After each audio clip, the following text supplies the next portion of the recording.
తస్మాత్ జాగ్రత్త. ఈ కథ యొక్క మొదటి 4 భాగాలు మీరు విని ఉండకపోతే డిస్క్రిప్షన్లో లింక్స్ ఉంటాయి, లేదా ఛానల్లో సెపరేట్గా ప్లేలిస్ట్ ఉంటుంది. ఇక కథలోకి వెళ్దామా? తెల్లవారింది. ఒక్కొక్కరుగా అందరూ సెంట్రల్ ఆఫీస్కి చేరుకున్నారు. మైత్రి, కుమార్ కూడా చేరుకున్నారు. దసరా సెలవులు అవ్వడం వల్ల మరికొంతమంది స్టూడెంట్స్ వాలంటీర్స్గా జాయిన్ అయ్యారు. అన్నీ సిద్ధమయ్యాయి. సుమారు 250 మంది కంటే ఎక్కువ వచ్చారు. కుమార్, నేను అనుకున్న దానికంటే చాలా ఎక్కువ మంది వచ్చారు అంది మైత్రి. అవును మేడం, అసలు ఎందుకు ఈ సడన్ మీటింగ్? రాత్రి జరిగిన విషయం చెప్పింది. కుమార్కి నమ్మబుద్ధి కాలేదు. అతని ముఖం చూసిన మైత్రి, కుమార్, నీ మనసులో ఉన్న ప్రశ్నకి సమాధానం ఇప్పుడు దొరుకుతుంది అని చెప్పి మైక్ తీసుకుని వచ్చిన వాళ్ళందరినీ ఉద్దేశించి, మీరందరూ ఇక్కడి నుండి త్వరగా ఇంటికి వెళ్ళాలనుకుంటే కేవలం మేము అడిగే కొన్ని ప్రశ్నలకి సమాధానం చెబితే చెప్పిన వాళ్ళు చెప్పినట్టు వెళ్ళిపోవచ్చు. చనిపోయిన వ్యక్తికి ముందు ఎప్పుడైనా తలకి ఆపరేషన్ జరిగిందా? ఒకవేళ జరిగితే దానికి రిలేట్ అయిన డాక్యుమెంట్స్ తీసుకొని కూర్చున్న వరుస మాదిరిగా అందరూ ఒక్కొక్కరిగా వచ్చి మా ఆపరేటర్ అడిగిన వివరాలు చెప్పి అటు నుండి అటే వెళ్ళిపోండి అని కుమార్ని మానిటర్ చేయమని చెప్పి నేరుగా డాక్టర్ కౌన్సిల్ దగ్గరకు వెళ్ళింది. Hyderabad medical council of India incharge అయిన డాక్టర్ రావుని కలిసింది. సార్, ఒక కేస్ ఇన్వెస్టిగేషన్ కోసం మీ హెల్ప్ కావాలి. షూర్ మేడం, మీకేం సహాయం కావాలి? సార్, అమెరికాలో బ్యాన్ చేసిన డాక్టర్ ఇండియాలో ప్రాక్టీస్ చేయొచ్చా? లేదు మేడం, కుదరదు. ఓన్లీ మన medical council of India rules ప్రకారం అమెరికాలో ఎండి లేదా డిఓ చేసి అక్కడ గవర్నమెంట్ ఆథరైజేషన్ ఉంటేనే ఇక్కడ మనం అప్రూవల్ ఇస్తాము. అక్కడ బ్యాన్ చేయబడిన వాళ్ళు ఇక్కడ కూడా నిషేధం. అలా అయితే కొన్ని లొసుగులు వాడుకొని బ్యాన్ అయిన డాక్టర్ ఇక్కడ ప్రాక్టీస్ మొదలు పెడితే వాళ్ళని మీరు ఎలా గుర్తిస్తారు? ఇది చాలా కష్టం. మాకు కూడా కొన్ని పరిమితులు ఉన్నాయి. నేరుగా అక్కడ గవర్నమెంట్ దగ్గరకు వెళ్ళి మేము పలానా డాక్టర్ గురించి అని అడగలేము. కేవలం కొన్ని అసెస్మెంట్స్ ఇంకా సర్టిఫికేట్ వెరిఫికేషన్ వంటి వాటితో ధృవీకరణ చేస్తాము. కొన్నిసార్లు అక్కడ గవర్నమెంట్ వెబ్సైట్స్లో పొందుపరిచిన జాబితా కూడా చెక్ చేస్తాము. అయితే ఛాన్స్ ఉంది అంటారు. సరే డాక్టర్, గత 4 ఏళ్లుగా అమెరికా నుండి వచ్చి ఇక్కడ ప్రాక్టీస్ మొదలుపెట్టిన డాక్టర్స్ లిస్ట్ కావాలి. అలాగే వాటిలో మెయిన్గా బ్రెయిన్ అంటే neuro surgeons and general surgeons list కావాలి. అవి నేను మీకు ఇప్పుడే ఇస్తాను అని చెప్పి వెంటనే ఐఎంసీలోకి లాగిన్ అయ్యి లిస్టు తీసి ఇచ్చాడు. మొత్తం 40 మంది ఉన్నారు. వాళ్ళల్లో 20 మంది మగవాళ్ళు, మిగతా వాళ్ళు ఆడవాళ్ళు. సమయం సుమారు మధ్యాహ్నం 2 అయ్యింది. అందరి దగ్గర సమాచారం తీసుకొని పూర్తి డేటాతో సిద్ధంగా ఉన్నాడు కుమార్. ఇదే విషయం ఫోన్ చేసి మైత్రికి చెప్పాడు. తనకి కావలసిన సమాచారం రావడంతో మైత్రి అక్కడి నుండి తిరిగి సెంట్రల్ ఆఫీస్కి వెళ్ళింది. వెళ్ళిన వెంటనే ఆపరేటర్ పక్కన కూర్చుని అందరికీ బ్రెయిన్ ఆపరేషన్స్ ఎక్కడ జరిగాయి, అలాగే ఎవరు చేశారు అని అడిగింది. మేడం, వీళ్ళందరూ ఒక ట్రస్ట్ ఆధ్వర్యంలో నడిచే హాస్పిటల్లో ఆపరేషన్స్ చేయించుకున్నారు. ఆ ట్రస్ట్ పేరు తెరీసా ఫౌండేషన్. ఆపరేషన్ ఖర్చంతా వీళ్ళే భరిస్తారు. మిగిలిన వాటికి పేషెంట్ భరించాలి. ఈ ట్రస్ట్లో అత్యధికంగా డాక్టర్ మేఘనాదేవి అనే ఒక ఆవిడ చేశారు. ఆమె ఈ ట్రస్ట్కి సుమారు కొన్నేళ్ల క్రితం నుండి మెంబర్. ఇంకో న్యూస్ ఏమిటంటే ఆవిడ మాట్లాడలేదు. ఆమె ఒక్కరితే ఉంటారు. పెళ్లి కూడా చేసుకోలేదు. ఆమె ఒక అనాథ. ఇదే ట్రస్ట్ ద్వారా చదువుకొని డాక్టర్ అయ్యి అదే ట్రస్ట్లో శాశ్వత మెంబర్షిప్ తీసుకొని దానిలోనే ఆవిడ జీవితం గడుపుతున్నారు. ఇంకో డాక్టర్ ఉన్నాడు, పేరు రిచర్డ్. అతను యుఎస్లో సెటిల్ అయిన తెలుగువారు. పుట్టిన దేశం కోసం ఏదైనా చెయ్యాలి అని తను ఇండియా వచ్చి ఈ ట్రస్ట్లో జాయిన్ అయ్యాడు. ఆ తర్వాత పదుల సంఖ్యలో చాలామంది డాక్టర్స్ ఆపరేషన్ చేశారు. కొన్ని ఆపరేషన్స్ ప్రైవేట్ హాస్పిటల్లో జరిగాయి, కొన్ని ట్రస్ట్ హాస్పిటల్స్లో జరిగాయి. ఇక్కడ మరొక ముఖ్య విషయం ఏంటంటే రిచర్డ్ ఇండియా రావడం అతని కుటుంబ సభ్యులకు ఇష్టం లేదు. అతని మీద ఒత్తిడి తీసుకువస్తున్నారు అని తను గ్యాదర్ చేసిన సమాచారం అంతా చెప్పాడు. ఒక్కసారిగా మైత్రి అనుకున్న ఆలోచన అంతా తలకిందులు అయ్యింది. పక్కనే కుమార్ కూడా అయోమయంగా చూడసాగాడు. తాను అనుకున్న 2 దారులు కూడా పూర్తి సమాచారం ఇవ్వలేదు. ఇప్పటిదాకా అనుకున్న వ్యూహాలు ఒక్కసారిగా ఆగిపోయాయి. కుమార్, ఇలా అయ్యిందేంటి? మేడం, ఒకవేళ ఎడ్వర్డ్ లూయిసిస్ అనేవాడు ఆపరేషన్ చేయకపోతేనేం? ఆపరేషన్ చేసేటప్పుడు అక్కడే ఉండొచ్చు కదా. ఎస్, ఆపరేషన్ చేసిన వాడే బ్రెయిన్లో పెట్టాలని ఏముంది? పక్కన హెల్ప్ చేసిన వాడు కూడా పెట్టొచ్చు కదా. అవును మేడం, అదే నేను అంటున్నాను. ఒక పని చేద్దాము. ముందు మీరు మెడికల్ కౌన్సిల్ నుండి తెచ్చిన లిస్టు ప్రకారం అందరినీ పట్టుకొని విచారిద్దాము. సో ఒక టీం తీసుకుని నేను వాళ్ళని పట్టుకుంటాను. మీరు నేరుగా ఆ ట్రస్ట్కి వెళ్ళి ఆ డాక్టర్ని కలిసి వివరాలు రాబట్టండి. Good idea. సరే, నేను ఇప్పుడే వెళ్తాను. నువ్వు కూడా ఇప్పుడే స్టార్ట్ అవ్వు. సాయంత్రం లోపు అందరూ ఇక్కడ ఉండాలి. సరే మేడం అని వెంటనే అక్కడి నుండి ముందుగా ప్లాన్ చేసి సిద్ధం చేసుకున్న సిఆర్పిఎఫ్ వాళ్ళ సహాయంతో ఇద్దరిద్దరు చెప్పున 20 టీమ్స్గా డివైడ్ అయ్యి అందరినీ ఒకేసారి పట్టుకోవాలని వెళ్ళాడు. మైత్రి నేరుగా ట్రస్ట్ చేరుకొని డాక్టర్ క్యాబిన్లో కూర్చుని ఆమె కోసం ఎదురు చూస్తూ గదిలో ఉన్న వస్తువులని చూస్తూ ఉంది. ఈలోపు బయట నుండి తలుపు తీసుకుని డాక్టర్ లోపలికి వచ్చింది. మైత్రిని లోపల చూడగానే ఒక చిన్న నవ్వు నవ్వింది. ఆమె నవ్వు చాలా స్వచ్ఛంగా ఉంది. మైత్రి తనను తాను పరిచయం చేసుకుంటూ మేడం నేను అని చెప్పబోతుంటే మధ్యలో ఆమె ఆపి ఒక డివైస్ని కనెక్ట్ చేసుకొని స్క్రీన్ మీద నువ్వు నాకు తెలుసు, నిన్ను చూస్తే నాకు గర్వంగా ఉంది, నువ్వు వచ్చిన తర్వాత ప్రమాదాలు చాలా తగ్గాయి అని రాసింది. అయితే పరిచయం అవసరం లేదు, నేను నేరుగా అసలు విషయానికి వస్తాను. మేడం, మీరు ట్రస్ట్ ద్వారా చేయిస్తున్న ఆపరేషన్లో మీతో పాటు ఇంకా ఎవరన్నా ఉంటారా? అవును. ఎవరెవరుంటారు? సపోర్టింగ్ స్టాఫ్, నర్స్, ఇంకెవరూ ఉండరా? అంతే. మేడం, మీకు ఫోటో చూపిస్తాను. ఇతని పేరు ఎడ్వర్డ్. మీరు ఇతనిని ఎప్పుడన్నా చూసారా? లేదు. ఏదన్నా సమస్యనా? అవును మేడం. ఓకే, మరేదన్నా హెల్ప్ కావాలంటే మీ దగ్గరికి వస్తాను. ఇతనిని మీరు ఖచ్చితంగా చూడనే లేను కదా? అవును. ఒకవేళ అవసరమైతే మీరు స్టేషన్కి రావాల్సి వస్తుంది. వస్తాను. సరే మేడం, ఉంటాను అని చెప్పి మైత్రి బయటకు వచ్చి కుమార్కి నెగిటివ్ అని మెసేజ్ చేసింది. ఈలోపు కుమార్ అందర్నీ పట్టుకొని సెంట్రల్ ఆఫీస్కి తీసుకొని వచ్చాడు. అందర్నీ ఒక్కొక్కరుగా చెక్ చేశాడు. ఎవరూ కూడా అనుమానాస్పదంగా లేరు. మైత్రి కూడా ఆఫీస్కి చేరుకొని ఒక్కొక్కరిని విడిగా ఇంట్రాగేట్ చేసింది. ఫలితం లేదు. వెంటనే అందరి ఇళ్లల్లో సర్చ్ చేయడం కోసం సర్చ్ వారెంట్ కూడా తీసుకొని అన్ని ఇల్లులు క్షుణ్ణంగా శోధించింది. మేఘనాదేవి ఇల్లు కూడా శోధించింది. ఒక్క ఆధారం కూడా దొరకలేదు. రోజంతా ఒక్క ప్రమాదం కూడా జరగలేదు. సాయంత్రం అయ్యింది. ఉదయం నుండి అలిసి అలిసి ఉన్న కుమార్ మైత్రి తినడం కోసం స్టేషన్ పక్కనే ఉన్న హోటల్ చేరుకొని తిన్న భుక్తాయాసపు నీరసంతో ఒక జంక్షన్ దగ్గర కూర్చున్నారు. సరిగ్గా అదే సమయానికి కుమార్ ప్రేమించిన అమ్మాయి స్కూటీ మీద కుమార్ వైపు వస్తుంది. కుమార్ ఆమెను గమనించి మైత్రికి ఆమెను చూపించడం కోసం వెనక్కి తిరిగాడు. ఈలోపు ఆమె స్కూటీ స్కిడ్ అయి కింద పడింది. వెంటనే కుమార్ ఆమెను లేపడం కోసం ఆమె వైపు పరుగు తీశాడు. కుమార్ చేరుకునేసరికి ఆమె మీద నుండి ఒక లారీ ఎక్కేసింది. ఆమె శరీరమంతా రక్తంలో తడిసిపోయింది. కళ్ళు మాత్రం కుమార్ వంక చూస్తూ ఉన్నాయి. మైత్రి ట్రాఫిక్ చుట్టుపక్కల హంతకుడు ఉన్నాడేమో అని అంతా చూసింది. కుమార్ని ఓదార్చడం మైత్రి వల్ల కాలేదు. కుమార్ ఆమె శరీరంతో పాటు హాస్పిటల్కి వెళ్ళాడు. చనిపోయిన శ్రీదేవి తలకి ఉన్న కట్టు చూసిన మైత్రికి హఠాత్తుగా అనుమానం వచ్చింది.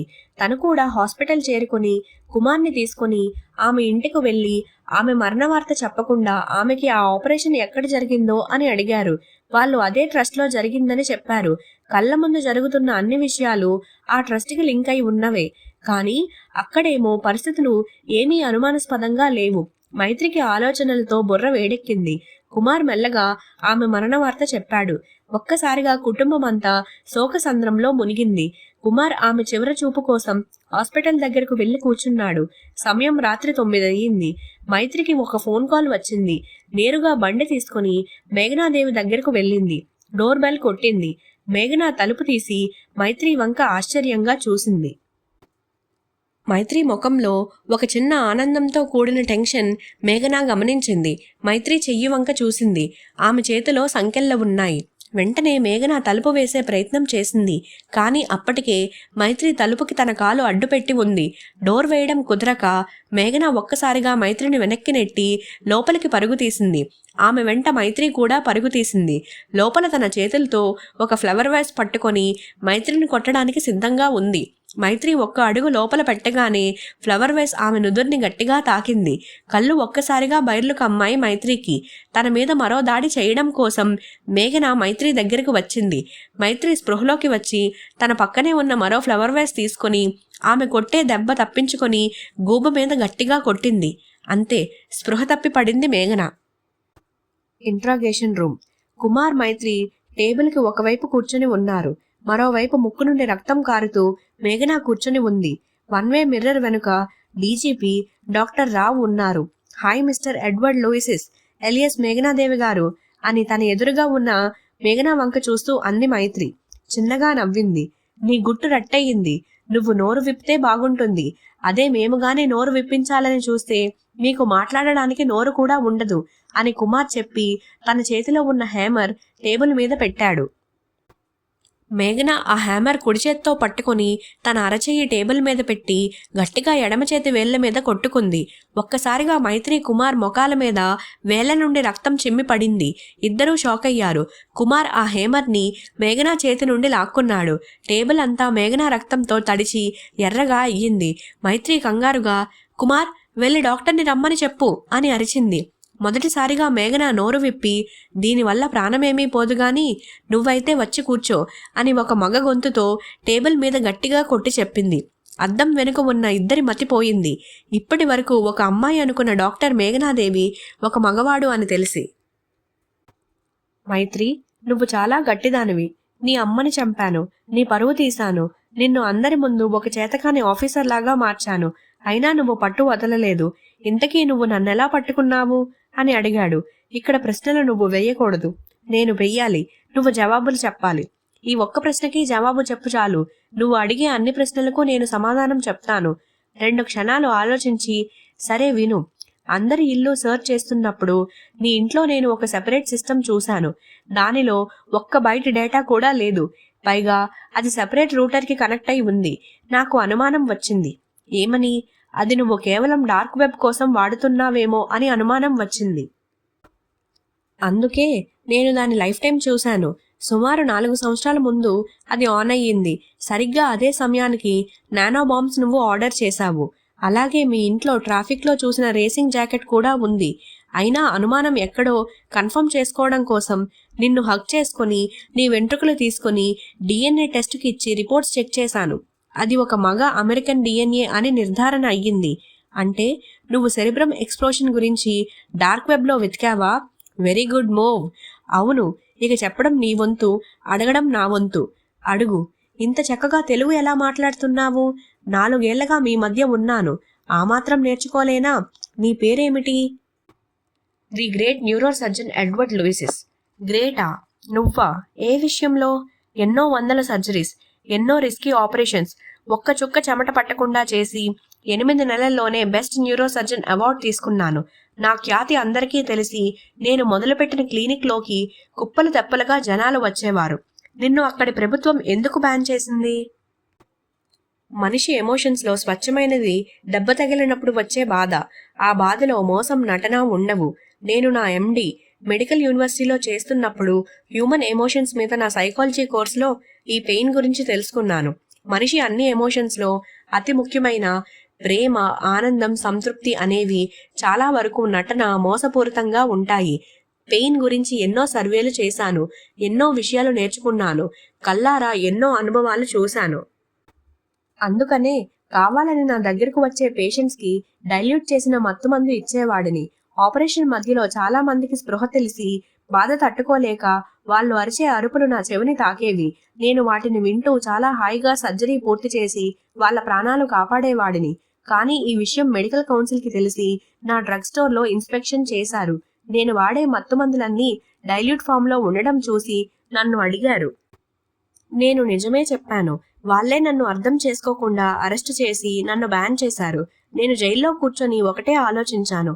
ఈ మనుషులకి ఫేక్ ఎమోషన్స్తో పాటు అబద్ధాలు మాత్రమే నచ్చుతాయని అర్థమయ్యింది. నేనుగా బతకడం కంటే అబద్ధపు జీవితం గడుపుతూ నాకు నచ్చిన పని చెయ్యాలి అని అనుకుని అమెరికా వదిలి పారిపోవాలి అని అనుకున్నాను. సరిగ్గా అప్పుడే ఈ మూగ డాక్టర్ మేఘనాదేవి 2 నెలల తర్వాత జరగబోయే డాక్టర్ సమ్మిట్ కోసం వస్తుందని తెలిసి వాట్సన్ సహాయంతో 2 నెలల నుండి అనేక ప్రొసీజర్స్ తర్వాత ఆమెలాగా అయ్యాను. ఆమెను చంపి ఆమె ప్లేస్లో నేను వచ్చాను. ఆ తర్వాత వాట్సన్ని కూడా చంపేశాను. మొదటి నెల కష్టం అనిపించింది. తర్వాత ఆ డాక్టర్ మంచితనం వల్ల ఎవరూ కూడా నన్ను అనుమానించలేదు.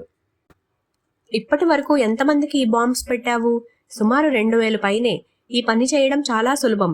ఎందుకంటే పేషెంట్కి ఆపరేషన్ చేసేటప్పుడు అతనికి తెలియకుండా అతని బ్రెయిన్లో అదే సెరిబ్రంలో 2 హెమిస్పియర్స్ ఒక్క టిష్యూ మెంబ్రెయిన్ సహాయంతో ఈజీగా పెట్టొచ్చు. ఉదాహరణకి కొంతమంది బ్రెయిన్లో చిన్న చిన్న గాజు ముక్కలు, ఐరన్ ముక్కలు కొన్ని ప్రమాదంలో ఉండిపోతాయి కదా, అలాగా. మరి ఎంతమందిని చంపావు? ఇప్పటి వరకు 600 మందిని చంపాను. అందరూ ఆశ్చర్యపోయారు. మరి మిగతా వాళ్ళ సంగతి ఏంటి? అదే నేను కూడా ఆలోచించాను. ఒకవేళ నేను చనిపోతే వాళ్ళని ఎవరు చంపుతారని. అందుకే సరిగ్గా 4 సంవత్సరాల క్రితమే, అంటే అవి నా చేతికి వచ్చినప్పుడే వాటిని సరిగ్గా 10 ఏళ్లకి వాటంతట అవే పేలే విధంగా సెట్ చేశాను. వాళ్ళు చనిపోతున్నప్పుడు వాళ్ళ ముఖాల్లో నేను నిజమైన ఎమోషన్స్ చూశాను. రోజు ఆ వీడియోలు ప్లే చేసుకొని చూస్తూ పడుకుంటాను. ఈ మాట వినగానే మైత్రికి కోపం వచ్చింది. కుమార్, నువ్వు వెళ్ళి వీడి ల్యాప్టాప్లో, వీడి సిస్టంలో ఎక్కడైనా ఆ లిస్టు ఉందేమో చూడు.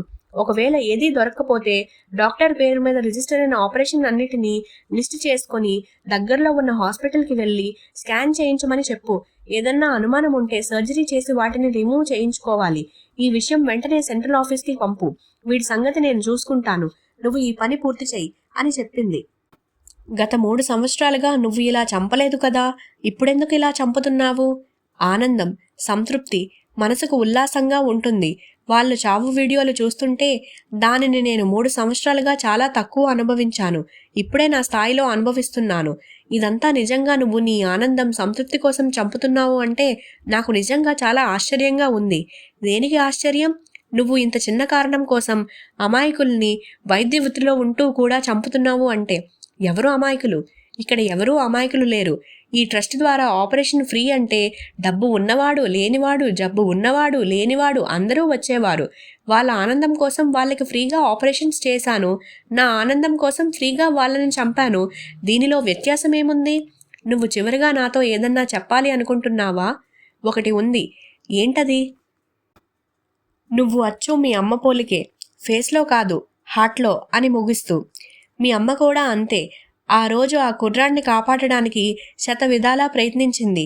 కింద పడితే తనకు తగులుతుందని తెలిసి కూడా అతని చుట్టూ చేతులు వేసి రక్షించాలని చూసింది.